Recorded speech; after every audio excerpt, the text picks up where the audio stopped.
Fuel পাম্পের ভিতরে ময়লা আর ময়লা, থ্রটল বডিতেও প্রচুর ময়লা জমছে। এফআইটা ক্লিন করে দিব আমরা। আসসালামু আলাইকুম, কেমন আছেন সবাই? তো আজকে আমরা FZ V3 বাইকের একটা ফুয়েল পাম্প ক্লিন করব, থ্রটল বডি ক্লিন করব, এফআই ক্লিন করব। তো সাথেই থাকবেন, দেখানোর চেষ্টা করব যে কিভাবে ক্লিন করতে হয়।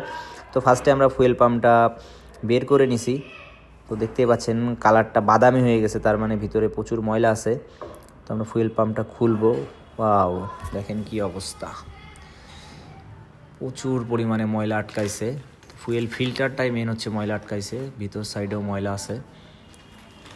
তো যারা ফুয়েল পাম্প ক্লিন করেন না, অবশ্যই 8 থেকে 10,000 কিলোমিটার পর পর ক্লিন করার চেষ্টা করবেন। তো দেখতেই পাচ্ছেন যে ফুয়েল যে ফিল্টার করে আর কি, ফিল্টারটার অবস্থা দেখেন। তো আমরা একটু সাদা জায়গায় নিয়ে বের করে দেখাবো যে কী অবস্থায় আছে। এটা জাস্ট WD-40 মারছি, তাই এই অবস্থা।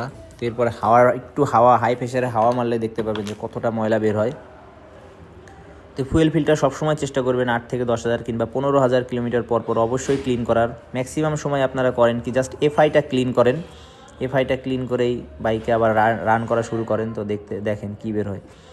যতবার মারবো ততবারই এইভাবে ময়লাগুলো বের হবে। তো চেষ্টা করবেন সব সময় যখনই এফআই ক্লিন করবেন তখন থ্রটল বডি এবং এই ফুয়েল পাম্পটা ক্লিন করার। তো আমরা একটা অ্যান্টিরাশ ইউজ করতেছি। তো অ্যান্টিরাশ দিয়ে কিছুক্ষণ মারার পরে যখনই হাওয়া মারবো তখনই এই ময়লাগুলো বের হয়ে যাবে। তো এই রকম সিচুয়েশন যখনই হবে, এতটা ময়লা যখন হয়ে যাবে, তখন চেষ্টা করবেন এই ফিল্টারটা চেঞ্জ করে নেওয়ার। এই ফিল্টার ইউজ না করাটাই ভালো।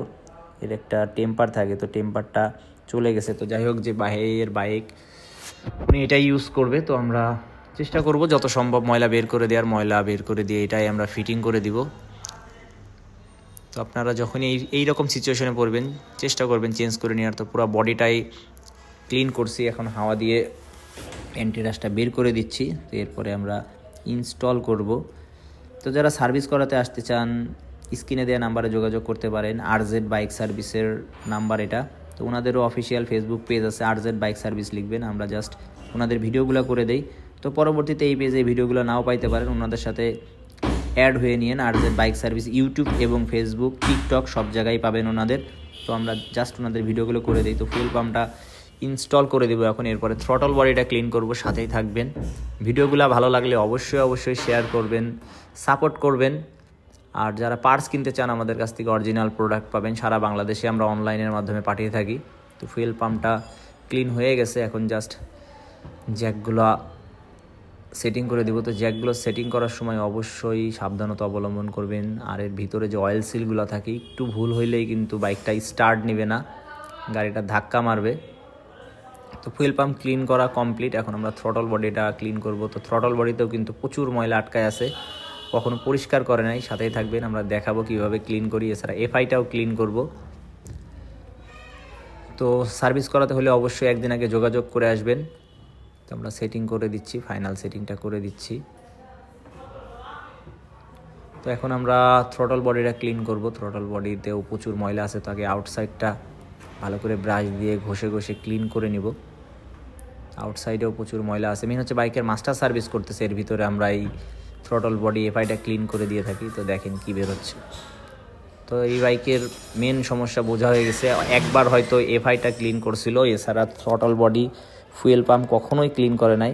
যদি ক্লিন করে থাকতো তাহলে এতটা ময়লা জমতো না। তো অনেকেই বুঝেন না, মেন হচ্ছে অনেক টেকনিশিয়ান ভাইরা একটু বলে দিবেন যে এভাবে করতে। অনেক বাইকার ভাইরাই আছেন, ব্যস্ত থাকে, কর্মজীবন নিয়ে ব্যস্ত থাকে, তারা হয়তো এই সাবজেক্টগুলোর মাথায়ও দেয় না। তো এটা আমরা ক্লিন করে দিব। এছাড়াও এফআইটা ক্লিন করব। ফার্স্টে আমরা আল্ট্রাসনিক করে নিচ্ছি, 10 মিনিট আল্ট্রাসনিক করে দিব, এফআইটা ক্লিন করব। এরপরে চেকিং করব। তো যারা এফআই ক্লিন করতে চান, এফআই ক্লিন করতে চলে আসতে পারেন। FI, fuel pump, throttle body সবই ক্লিন করে দেয় ভাইয়ারা। তো চেকিং হয়ে গেলে দেখব আমরা। তো পারফেক্ট। তো ভালো থাকবেন সবাই।